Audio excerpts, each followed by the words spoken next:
बिस्मिल्लाहिर्रहमानिर्रहीम। अस्सलाम वालेकुम student, welcome to this video. Matric biology का चैप्टर नंबर 1 है गैसियस एक्सचेंज। गैसियस एक्सचेंज का आज हम टॉपिक पढ़ेंगे। इसमें हम डिस्कस करेंगे सबसे पहले इंट्रोडक्शन में लिखा हुआ है जितने भी लिविंग ऑर्गेनिज्म होता है उन्हें गैसियस एक्सचेंज की ज़रूरत पड़ती है। वो ऑक्सीजन और कार्बन डाइऑक्साइड गैस के दरमियान क्या करते हैं, गैसेस एक्सचेंज करते हैं, जिसको क्या कहा जाता है, रिस्पायरेशन। अब रिस्पायरेशन ज़रूरी क्यों है, यहाँ पर लिखा हुआ है वाइटल फंक्शन। वाइटल फंक्शन वो फंक्शन होते हैं जो भी किसी लिविंग ऑर्गेनिज्म के लिए इंपॉर्टेंट है, यानी कि अगर वो फंक्शन वो परफॉर्म ना करे तो उसकी डेथ हो सकती है। जैसे अगर हम सांस ना लें तो हमारी डेथ हो सकती है, कोई भी लिविंग ऑर्गेनिज्म रिस्पायर ना करे तो उसकी डेथ हो सकती है। इन एडिशन टू रिस्पायरेशन के साथ साथ कुछ फोटो ऑटोट्रॉफ होते हैं। फोटो ऑटोट्रॉफ का मतलब जो अपना खाना खुद बनाते हैं, अपने फूड की सिंथेसिस खुद करते हैं by the help of light. तो यहाँ फोटो का मतलब है लाइट, तो उनको हम कहते हैं फोटो ऑटोट्रॉफ, जिनमें आते हैं प्लांट। तो प्लांट क्या करते हैं, गैसेस एक्सचेंज करते हैं फोटोसिंथेसिस के लिए।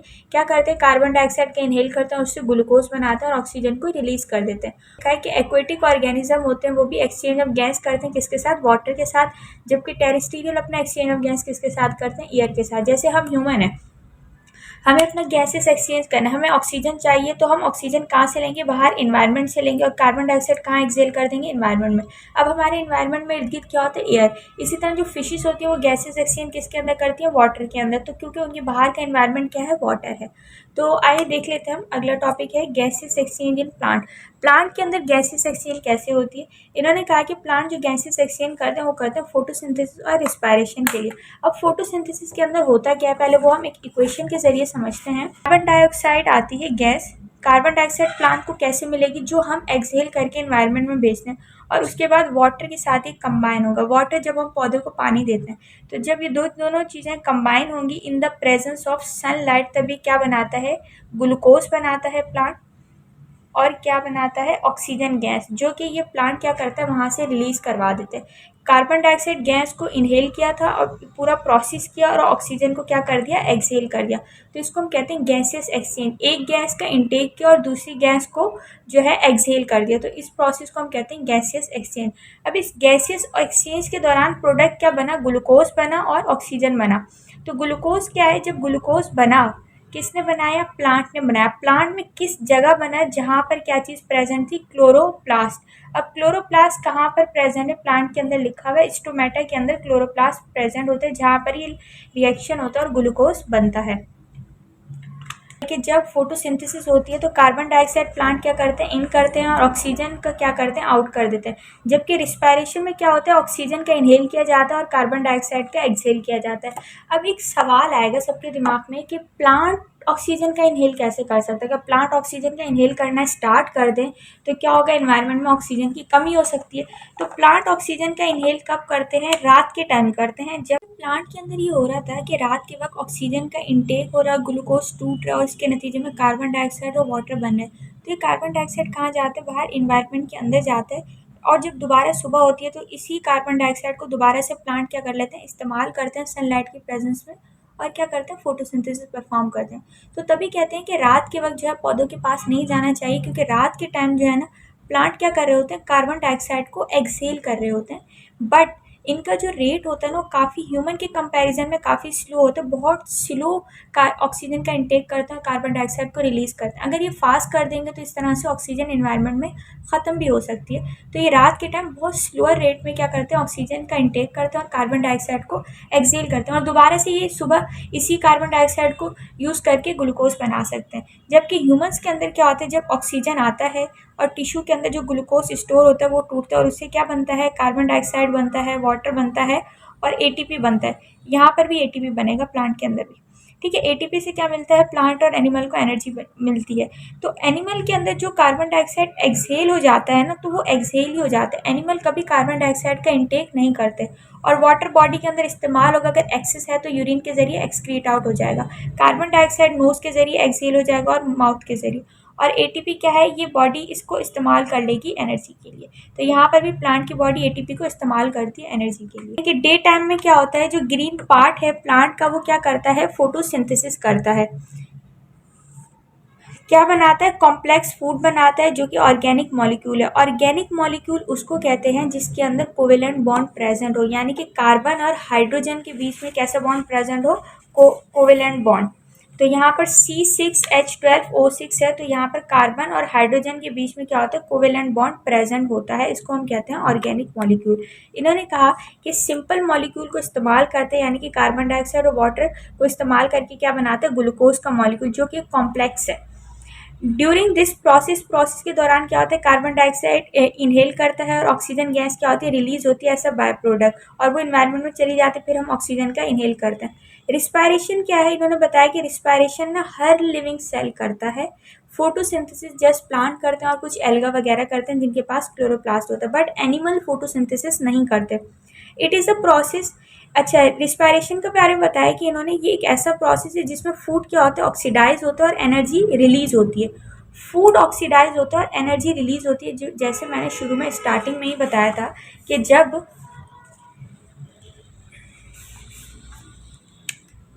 भी ऑक्सीजन इनहेल करते हैं तो क्या होता है, फूड हमारी बॉडी के अंदर, हमने प्लांट वगैरह खाया तो उसको ग्लूकोज का मॉलिक्यूल यहाँ पर पड़ा हुआ है, ये क्या हो जाएगा, ऑक्सीडाइज होगा। जब ग्लूकोज टूटता है तो बॉडी में क्या चीज़ प्रोड्यूस हो जाता है, एटीपी, कार्बन डाइऑक्साइड और वाटर। तो कार्बन डाइऑक्साइड हमारी बॉडी एक्सेल कर देती है और वाटर यूरिन के जरिए एक्सक्रीट आउट हो जाता है, और एटीपी हमारी बॉडी के अंदर एनर्जी होती है। एटीपी एक मॉलिक्यूल है जो एनर्जी देता है बॉडी को, ताकि हमारी बॉडी कॉन्ट्रैक्ट कर सके, रिलैक्स कर सके, फंक्शन परफॉर्म कर सके। तो जो एनर्जी मिलती है वो असल में हमें एटीपी से मिलती है जब ग्लूकोज का मॉलिक्यूल टूटता है। ग्लूकोज का मॉलिक्यूल तब टूटता है जब हम ऑक्सीजन का इनहेल करते हैं। यहाँ पर लिखा हुआ है, in aerobic respiration it involves. अच्छा, एरोबिक रिस्पायरेशन में क्या होता है, एरोबिक रिस्पायरेशन वो होती है जो ऑक्सीजन की प्रेजेंस में हो, तो वो एरोबिक रिस्पायरेशन कहलाती है। इसमें क्या होता है, ऑक्सीजन अंदर जाती है और कार्बन डाइऑक्साइड बाहर आ जाती है, एक्सहेल हो जाती है।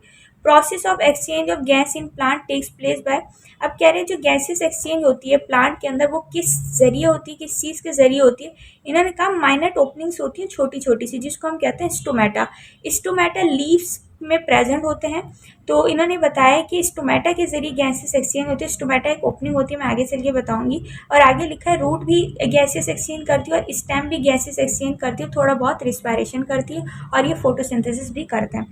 अब आगे हम देख लेते हैं फोटोसिंथेसिस और रिस्पायरेशन का डिफरेंस। फोटोसिंथेसिस इन्होंने कहा एक एनाबॉलिक प्रोसेस है। मैं ये पूरा बता देती हूँ, व्हाट इज एनाबॉलिक, कहते हैं मेटाबॉलिज्म।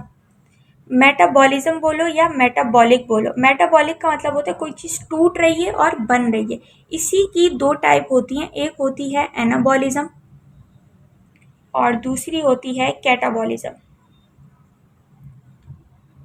एनाबॉलिज्म के अंदर चीज़ें क्या होती हैं, बनती हैं, चीज़ों की फॉर्मेशन होती है जिसको हम सिंथेसिस कहते हैं, चीज़ें यहाँ पर बनेंगी। और कैटाबॉलिज्म में चीज़ें क्या होती हैं, टूटती हैं, ब्रेक डाउन होता है उनका। तो इसमें क्या हो रही है, चीज़ें टूट रही हैं, और एनाबॉलिज्म में चीज़ें बन रही है। इस पूरे को मिलाकर हम क्या कहते हैं, मेटाबॉलिक। इसी को मेटाबॉलिज्म भी कहते हैं। एनाबॉलिज्म को एनाबॉलिक भी कह सकते हैं और कैटाबॉलिज्म को कैटाबॉलिक, और मेटाबॉलिक को मेटाबॉलिज्म भी कह सकते हैं। एक ही बात है, बस थोड़ा सा वर्ड्स का डिफरेंट है। तो इन्होंने कहा फोटोसिंथेसिस एक ऐसा प्रोसेस है जिसको हम कहते हैं एनाबॉलिक। एनाबॉलिक का मतलब है कोई चीज़ बनी, तो क्या बनता है यहाँ पर, कार्बन डाइऑक्साइड और ऑक्सीजन कंबाइन होकर यहाँ क्या बनता है, ग्लूकोज का मॉलिक्यूल बनता है। जबकि कैटाबॉलिक प्रोसेस है कौन सा वाला, रिस्पायरेशन। रिस्पायरेशन में क्या होती है, चीज़ें टूटती हैं। तो यहाँ पर क्या हुआ था, ग्लूकोज बना था food from simple inorganic molecule से, और यहाँ पर क्या होता है, वो फूड टूट जाता है सिंपल इनऑर्गेनिक सब्सटेंस के अंदर। यानी कि उल्टी हो जाएगी इक्वेशन। अगर मैं बनाऊँ तो ये इक्वेशन इस तरह से बनेगी कि कार्बन डाइऑक्साइड और वाटर आपस में कंबाइन हुए थे और क्या बन गया था, ग्लूकोज का मॉलिक्यूल प्लस ऑक्सीजन। अब रिस्पायरेशन में क्या होगा, ऑक्सीजन आएगी, ग्लूकोज के मॉलिक्यूल को तोड़ेगी, ये कॉम्प्लेक्स मॉलिक्यूल था, बड़ा मॉलिक्यूल, इसको तोड़ेगी, इसके नतीजे में क्या बनेगा, कार्बन डाइऑक्साइड बनेगा, वाटर बनेगा और एटीपी भी जनरेट हो जाता है। तो इससे क्या आता है कि एक बड़े मॉलिक्यूल से छोटे छोटे मॉलिक्यूल बने, यहाँ छोटे छोटे मॉलिक्यूल को जोड़कर एक बड़ा कॉम्प्लेक्स मॉलिक्यूल बनाया गया था।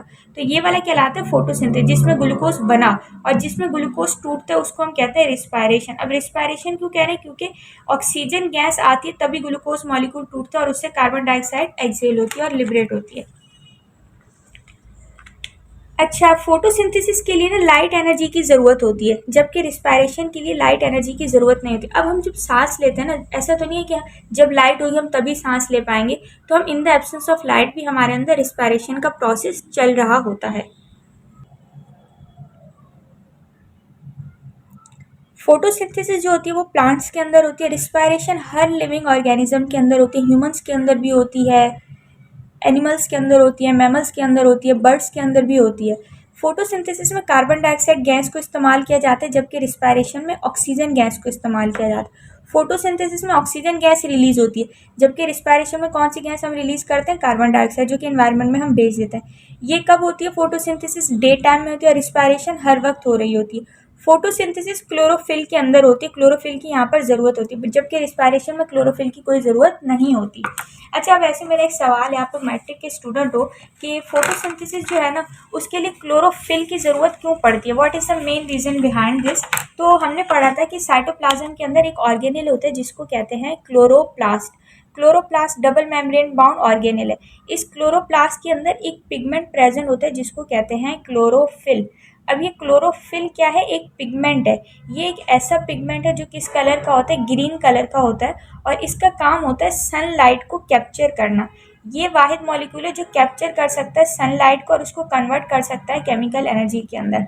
तो इसी वजह से फोटोसिंथेसिस का जो प्रोसेस है वो क्लोरोप्लास्ट के अंदर होता है, क्योंकि इसके पास ये एक पिगमेंट है जो सनलाइट को कैप्चर कर सकता है। वरना हर सेल फोटोसिंथेसिस परफॉर्म कर लेता, तो इसी वजह से कोई सेल फोटोसिंथेसिस परफॉर्म नहीं कर सकता जिसके पास क्लोरोफिल ना हो। तो जिसके पास क्लोरोफिल होगा सिर्फ वही फोटोसिंथेसिस परफॉर्म करेगा। स्टोमेटा, स्टोमेटा की जो सिंगल फॉर्म है उसको हम कहते हैं स्टोमा। स्टोमा का मतलब होता है माउथ। माउथ यानी कि ओपनिंग है जहाँ से कोई चीज़ अंदर जा रही है। तो गैसेस एक्सचेंज जो होता है इसमें वो स्टोमेटा के जरिए होता है। इन्होंने बताया कि जो स्टोमेटा है, बुक में लिखा हुआ है कि माइक्रोस्कोपिक होते हैं, छोटी छोटी सी ओपनिंग होती है जो एपिडर्मिस ऑफ लीफ पर होती हैं। तो यहाँ पर हम स्ट्रक्चर देखते हैं, ये लीफ की एपिडर्मिस है, उसके बाद ये भी एपिडर्मिस है।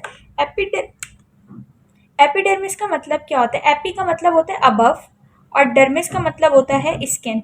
तो स्किन के ऊपर की लेयर को क्या कहा जाता है भाई? एपिडर्मिस कहा जाता है। अच्छा, ह्यूमन बॉडी की स्किन के अंदर क्या होती है? एपिडर्मिस होती है, फिर डर्मिस होती है, फिर उसके बाद हाइपोडर्मिस आती है। तो यहाँ पर कोई हाइपोडर्मिस नहीं होती, यहाँ पर अपर एपिडर्मिस है और ये लोअर एपिडर्मिस है। अगर मैं बात करूँ किस चीज़ का स्ट्रक्चर बनाया, तो ये लीफ का बनाया हुआ है इस तरह से, कि इस तरह से लीफ को काट कर बताया इन्होंने कि ये जो है ये अपर एपिडर्मिस है और ये वाली लोअर एपिडर्मिस, और बीच में जो सेल वाइज आते हैं उसकी डायग्राम बताइए इन्होंने। अच्छा, यहाँ पर लिखा है कि इस ओपनिंग के जरिए प्लांट क्या करते हैं? गैसेस एक्सचेंज करते हैं एनवायरनमेंट के साथ। एक स्टोमेटा जो है वो दो गार्ड सेल से मिलके बनता है। ये स्टोमेटा है, ये दो गार्ड सेल से मिलके बना है। अब ये स्टोमेटा का स्ट्रक्चर बता रहे हैं। अब स्टोमेटा के अंदर देखो एक न्यूक्लियस है, क्लोरोप्लास्ट है यहाँ पर, ये बहुत सारे। उसके बाद क्या है भाई? ये बाहर इसकी ये सेल वॉल है, क्योंकि स्टोमेटा एक सेल होता है। और इसके अंदर क्या है? एक वैक्यूल है। वैक्यूल की खासियत क्या होती है? यहाँ पर पानी जो है वो एक्सेस वाटर जो होता है वो यहाँ पर आकर भर जाता है। अच्छा, और बताया है कि स्टोमेटा क्या होता है? स्लिट लाइक ओपनिंग होती है जो दो स्पेशल गार्ड सेल से मिलके बनती हैं। इनके स्टोमेटा के अंदर क्या होता है? क्लोरोफिल होता है, और क्लोरोफिल कंटेनिंग सेल है स्टोमेटा। और स्टोमेटा की ओपनिंग कैसी होती है? थिक इनर होती है, जबकि आउटर वाली थिनर होती है और इलास्टिक होती है। यानी कि स्टोमेटा है, स्टोमेटा की जो अंदर की लेयर है कैसी? थिक है, मोटी है, और ये जो बाहर वाली लेयर है ये कैसी है? थिन है, यानी कि पतली है, और ये इलास्टिक है, ये खींच सकती है। अंदर वाली लेयर को हम नहीं खींच सकते, और ये जो एक साइड वाली लेयर है ये खींच सकती है। तो इसी तरह इसकी यहाँ पर ये अंदर की लेयर थिक है और बाहर वाली की इलास्टिक, इसको हम जितना खींचना चाहें खींच सकते हैं, इसको हम कहते हैं elastic. Elastic outer cell wall, और इसके बाहर यहाँ पर सेल वॉल होती है, तो वो भी कैसी है? इस साइड पर सेल वॉल कैसी है? इलास्टिक है। ओपनिंग और क्लोजिंग ऑफ स्टोमेटा किस पर डिपेंड करती है? टर्जिडिटी। तो टर्जिडिटी का मतलब क्या होता है? जब किसी सेल के अंदर पानी भर जाए और वो सेल क्या हो जाए? फूल जाए, तो उसको हम क्या कहते हैं? टर्गर। और इस प्रोसेस को क्या कहा जाता है? टर्जिडिटी। यानी कि सेल के अंदर क्या चीज़ भर गई है? पानी। जब पानी सेल के अंदर भर जाए तो सेल कैसा हो जाता है? मोटा हो जाता है, इसको हम कहते हैं टर्जिडिटी। और जब पानी लॉस हो जाए तो सेल पतला हो जाता है, इसको हम क्या कहते हैं? फ्लैसिड या श्रिंक कहते हैं। तो यहाँ पर बताया गया है कि ओपनिंग और क्लोजिंग किस पर डिपेंड करती है? टर्जिडिटी ऑफ गार्ड सेल पर। अब यहाँ पर लिखा है कि जब डे टाइम होता है, दिन का वक्त होता है, तब क्या प्रोसेस चल रहा होता है? फोटोसिंथेसिस। फोटोसिंथेसिस के नतीजे में एक्यूमुलेशन हो रही होती है, यानी कि जमा हो रहा होता है फोटोसिंथेटिक सॉल्यूट। अब यहाँ पर फोटोसिंथेटिक सॉल्यूट का क्या मतलब है? ग्लूकोज है, ठीक है। तो सॉल्यूट किसको कहते हैं? ग्लूकोज को भी कहते हैं और सॉल्ट को भी कहते हैं। तो यहाँ पर इन्होंने कहा सॉल्यूट का लेवल क्या हो रहा है? बढ़ रहा है, यानी कि ग्लूकोज का लेवल जो है वो क्या हो रहा है? बढ़ रहा है। क्यों? क्योंकि दिन के वक्त फोटोसिंथेसिस होती है। और सॉल्वेंट को क्या कहते हैं? वाटर कहते हैं। तो यहाँ पर मैं इसका स्ट्रक्चर बना देती हूँ कि जब एक सेल है, ठीक है, ये एक आप लोग समझ लो, ये एक सेल है जिसके अंदर क्या हो रहा है, ग्लूकोज का लेवल इंक्रीज हो रहा है। जब किसी भी सेल के अंदर ग्लूकोज का लेवल इंक्रीज होता है तो क्या करते हैं, अपने बराबर वाले जितने भी सेल होते हैं उनके अंदर जितना भी पानी होता है उस पानी को अपनी तरफ खींचता है, क्योंकि सॉल्यूट की खासियत है वो वाटर के मॉलिक्यूल को अपनी तरफ अट्रैक्ट करता है। जब यहाँ पर ग्लूकोज का मॉलिक्यूल है तो ये वाटर के मॉलिक्यूल को, यहाँ बराबर के सेल और यहाँ पर भी सेल होते हैं बहुत सारे, इनसे क्या करते हैं, वाटर के मॉलिक्यूल को अट्रैक्ट करके अपनी तरफ लाते हैं, जिसकी वजह से ये सेल कैसा हो जाता है, टर्जिड हो जाते हैं, फूल जाता है। अब इसकी टर्जिडिटी की वजह से स्टोमेटा क्या हो जाते हैं, ओपन हो जाते हैं। तो यहाँ पर ये लिखा है कि जब फोटोसिंथेटिक सॉल्यूट बढ़ता है जिसकी वजह से टर्जिडिटी गार्ड सेल की इंक्रीज हो जाती है, जिसकी वजह से स्टोमेटा क्या हो जाते हैं, ओपन हो जाते हैं।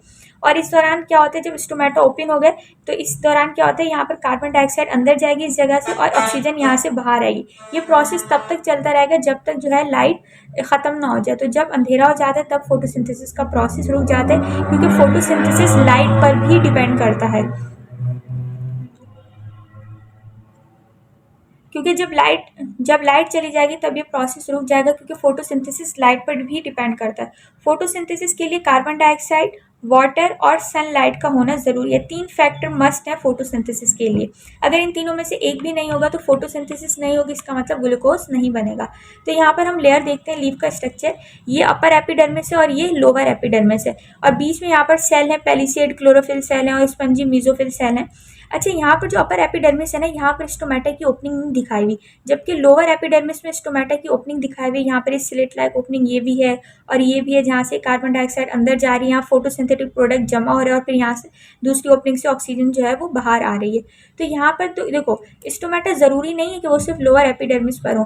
देखो, पौधे होते हैं बहुत सारे, जैसे आगे के चैप्टर में हम पढ़ेंगे हाइड्रोफाइट, हेलोफाइट, मीजोफाइट, जीरोफाइट। तो उसमें जो हाइड्रोफाइट पौधे होते हैं ना, जिनको अंदर पानी बहुत ज़्यादा होता है, उनको पानी लॉस करना होता है तो उनके स्टोमेटा अपर सरफेस पर आ जाते हैं, और जिनको पानी ज़्यादा लॉस नहीं करना होता तो उनके स्टोमेटा लोअर सरफेस पर आते हैं, उनको हम कहते हैं मीजोफाइट, जिसके एग्जाम्पल में मैंगो प्लांट आता है। तो यहाँ पर ये स्टोमेटा ओपनिंग है, जहाँ से देखो यहाँ पर कार्बन डाइऑक्साइड अंदर गई, यहाँ पर क्या हुआ, फोटोसिंथेटिक प्रोडक्ट बना, वाटर भी बाहर से आ रहा था रूट स्टेम के जरिए। ये लीफ था ना, तो लीफ के साइड पर क्या होगा, स्टेम, यहाँ से वाटर आया ऊपर तक पहुँच गया जाइलम के जरिए।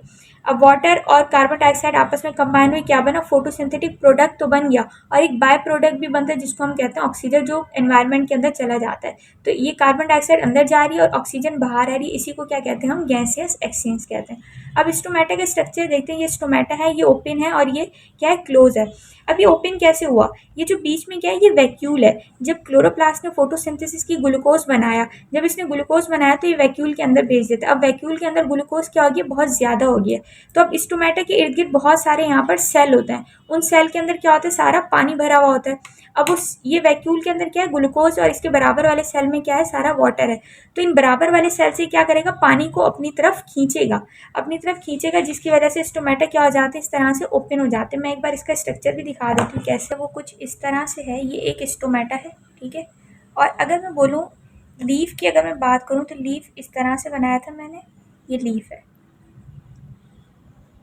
ये लीफ कुछ इस तरह का है, और इसमें क्या है, यहाँ पर भी स्टोमेटा प्रेजेंट है, इस तरह से गार्ड शेप सेल है, ठीक है। यहाँ पर ये ऐसे, और इसके बराबर में ना, यहाँ पर देखो बुक के अंदर भी देखो, यहाँ ये स्टोमेटा की ओपनिंग और बराबर में सेल है। ये जो इसके बराबर में सेल है ना, जो लीव्स की यहाँ पर सरफेस पर है, इनको हम कहते हैं पेरेन्काइमा सेल। पेरेन्काइमा सेल एक ऐसे सेल होते हैं जो वाटर को स्टोर करके रखते हैं, जिसकी वजह से क्या होता है, ये लीफ इस तरह से इरेक्ट हुआ हुआ रहता है। तो ये सेल होते हैं जो वाटर को स्टोर करके रखते हैं। और बीच में यहाँ पर क्या है, वैक्यूल का एक स्ट्रक्चर है। अब वैक्यूल के अंदर जब ग्लूकोज का लेवल बढ़ जाएगा, जब भी क्लोरोप्लास्ट ग्लूकोज को बनाएगा और वैक्यूल के अंदर ग्लूकोज को भेज देगा, जब यहाँ पर ग्लूकोज का लेवल इंक्रीज हो जाता है वैक्यूल के अंदर, तो ये क्या करता है, बराबर वाले मॉलिक्यूल से किसको खींचता है, वाटर को, क्योंकि ग्लूकोज की सलाहियत है वाटर को अपनी तरफ अट्रैक्ट कर सकता है। तो ये वाटर को अपनी तरफ खींचेगा। इसी तरह यहाँ पर भी सेल होंगे पेरेन्काइमा के, और यहाँ से क्या करेगा, वाटर के मॉलिक्यूल को अपनी तरफ खींचेगा। और उसके बाद अगर ये नीचे की तरफ जा रहे हैं तो फिर नीचे यहाँ पर क्या आ जाती है, स्टेम के अंदर जाइलम आ जाते हैं, जो नीचे से वाटर को ला रहे हैं। नीचे से कहाँ से वाटर को ला रहे हैं, रूट से ला रहे हैं, और रूट के पास वाटर कहाँ से आए, यहाँ पर ज़मीन होती है, तो यहाँ से पूरा वाटर फ्लो करते हुए जा रहा है। तो यहाँ पर वाटर के मॉलिक्यूल को क्या करेंगे, अपनी तरफ खींचेंगे बराबर वाले सेल से, जिनको हम कहते हैं पेरेन्काइमा सेल। पेरेन्काइमा सेल कैसे होते हैं, थिन और इलास्टिक होते हैं। इनके अंदर क्या होता है, इलास्टिसिटी होता है, वाटर जितना इनके अंदर भर जाए तो क्या हो जाता है, फूल जाते हैं। तो यहाँ से भी ये वाटर को अपनी तरफ खींचेगा, और जब ग्लूकोज का लेवल यहाँ पर इंक्रीज होता है, तभी ये वाटर के मॉलिक्यूल को अपनी तरफ खींचते हैं बराबर वाले सेल से, जिसकी वजह से स्टोमेटा क्या हो जाते हैं, ओपन हो जाते हैं। नहीं सकती थी क्योंकि इसकी इनर लेयर हमने ऊपर पढ़ा थिक है और इलास्टिक भी नहीं है, रिजिड है, जबकि इसकी आउटर लेयर क्या है, थिन है और इलास्टिक है। तो पानी का मॉलिक्यूल सारा इस साइड जमा होने लगता है और ये पूरी इस तरफ फूलने लगती है। वैसे तो उन्हें ये चाहिए था ना कि जब पानी भरे तो दोनों साइड से फूल जाए इस तरह से, लेकिन ऐसा नहीं होता क्योंकि इसकी जो अंदर की लेयर है वो कैसी थिक है, ये नहीं फूल सकती, ये एक्सटेंड हो ही नहीं सकती, इलास्टिक नहीं हो सकती। इस वजह से इसकी आउटर लेयर क्या होती है, एक्सटेंड होती है और पानी को अपने अंदर भरती जाती है। और यहाँ पर भी ऐसे होता है। तो यहाँ पर एक्सटेंशन इसकी इस तरफ हो रही है और इसकी इस तरफ, तो दोनों अपोजिट साइड पर एक्सटेंड हो रहे हैं, जिसकी वजह से क्या होता है, ये ओपन हो जाता है। अब जब पानी लॉस होता है तो पानी लॉस कब होगा, जब नाइट टाइम आ जाता है, जब रात का वक्त आ जाता है, तो यहाँ से ग्लूकोज मूव कर जाता है, इस वैक्यूल से ग्लूकोज मूव करता है स्टेम के अंदर, रूट के अंदर कन्वर्ट हो जाता है स्टार्च की फॉर्म में, या कोई भी मेटाबॉलिक फंक्शन अंदर परफॉर्म करने लग जाता है। अब फोटोसिंथेसिस नहीं हो रही तो इस वैक्यूल क्लोरोप्लास्ट ग्लूकोज नहीं बनाएगा, तो वैक्यूल के अंदर भी कोई सॉल्यूट नहीं होगा। जब सॉल्यूट नहीं होगा तो वो वाटर की मॉलिक्यूल को भी अट्रैक्ट नहीं करेगा अपने बराबर वाले सेल से, जिसकी वजह से क्या होगा, ये दोबारा से क्या हो जाएगा, ये श्रिंक होने लगेगा और इस तरह से आपस में क्लोज आ जाएंगे और ये बंद हो जाएंगे। तो इसको हम कहते हैं फ्लैसिड, इसको हम कहते हैं टर्जिड। इसी कंडीशन को जो है प्लाज्मोलेसिस भी कहा जाता है। इसमें स्टोमेटा ओपन हो गए और इसमें स्टोमेटा क्लोज हो गए। स्टोमेटा ओपन कब होते हैं, जब टर्जिडिटी इंक्रीज हो जाती है, और स्टोमेटा क्लोज कब होते हैं, जब टर्जिडिटी लॉस हो जाती है। टर्जिडिटी लॉस क्यों हुई, क्योंकि सॉल्यूट नहीं था। सॉल्यूट होता है तो वाटर को खींचता है तो वाटर ज़्यादा आता है। अब यहाँ सॉल्यूट ही नहीं है तो वाटर नहीं आएगा, वाटर नहीं आएगा तो स्टोमेटा क्या हो जाएंगे, क्लोज हो जाएंगे। तो मैं एक समरी दे देती हूँ इस टॉपिक में हमने पढ़ा फोटोसिंथेसिस और रिस्पायरेशन के बारे में। फोटोसिंथेसिस में ग्लूकोज बनता है और रिस्पायरेशन में क्या होता है, एक गैस अंदर जाती है और दूसरी गैस बाहर आ जाती है। लेकिन रिस्पायरेशन में जो गैस अंदर जाती है वो ऑक्सीजन जाती है, और फोटोसिंथेसिस में जो गैस अंदर जाती है वो कौन सी जाती है, कार्बन डाइऑक्साइड जाती है। रिस्पायरेशन हर लिविंग ऑर्गेनिज्म करते हैं, जबकि फोटोसिंथेसिस जो है सिर्फ प्लांट कर सकते हैं। रिस्पायरेशन भी प्लांट करते हैं, लेकिन मैंने जैसे स्टार्टिंग में बताया था, जो रिस्पायरेशन प्लांट करते हैं वो कैसे करते हैं, ऑक्सीजन अंदर जाएगी, ग्लूकोज टूटेगा तो क्या बनेगा, कार्बन डाइऑक्साइड और वाटर। तो ये क्या करेगा, कार्बन डाइऑक्साइड इन्वायरमेंट के अंदर ज़्यादा एक्सेल नहीं होती। अगर इसी टाइम इनको सनलाइट मिल गई या एनर्जी मिल गई और ये बॉडी के अंदर ये प्रोडक्ट इसका बचा रहा, तो फिर से क्या हो जाएगी, फोटोसिंथेसिस स्टार्ट हो जाएगी। तो फोटोसिंथेसिस के लिए लाइट का होना जरूरी है, जबकि रिस्पायरेशन के लिए लाइट का होना जरूरी नहीं है। गैसेस एक्सचेंज होती है स्टोमेटा के अंदर, स्टोमेटा के जरिए होती है। स्टोमेटा दो गार्ड शेप सेल से मिलकर बना। एक सेल का स्ट्रक्चर क्या होता है, न्यूक्लियस है, क्लोरोप्लास्ट है, वैक्यूल है, और इसको हम क्या कहते हैं, गार्ड शेप सेल। ये स्टोमेटा क्लोज है, ये स्टोमेटा ओपन है। यहाँ पर स्टोमेटा लोअर एपिडर्मिस पर है, अपर एपिडर्मिस पर नहीं है, और बीच में जो है पेलिसेड सेल और स्पंजी मेसोफिल सेल पाए गए। स्टोमेटा की जो बाहर की लेयर होती है वो कैसी होती है, थिन होती है और इलास्टिक होती है। इसके अंदर जब पानी भरे तो वो इस तरफ एक्सटेंड होने लगता है, और अंदर की लेयर क्या होती है, अंदर की तरफ जाने लगती है, क्योंकि वो एक्सटेंड नहीं हो सकती बाहर की तरफ। अगर उसको एक्सटेंड करोगे तो वो फट जाएगी। बाकी का लेक्चर हम देखेंगे नेक्स्ट वीडियो में।